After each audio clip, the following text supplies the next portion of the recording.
Good morning, guys. So, today is Sunday. It's my rest day. Kakatapos ko lang magsimba, pero kailangan kong magtahi.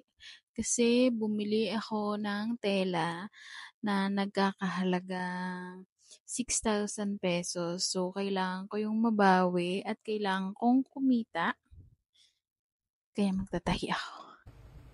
Bago ako magtahi, binalikan ko muna si El Chapo sa kama. Grabe sarap ng tulog niya. Then, sinimulan ko ng gumawa ng design. Ito yung design na ginawa ko. Mahilig talaga ako sa mga unique and colorful bags, kaya naisip ko na fish ang gawing pinaka-design ng bag. Pagkatapos, nagupit na ako ng pattern at nagtahi.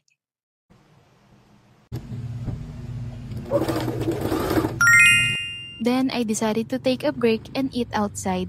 Kumain kami ng best friend ko dito sa Farinas Ilocos Empanada dito sa Del Pilar Street, Caridad, Cavite City.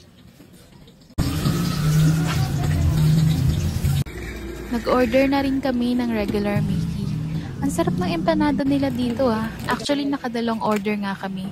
Gagawa na lang ako ng separate video about dito sa empanada. Binigay ko na rin yung biniling bag ng best friend ko.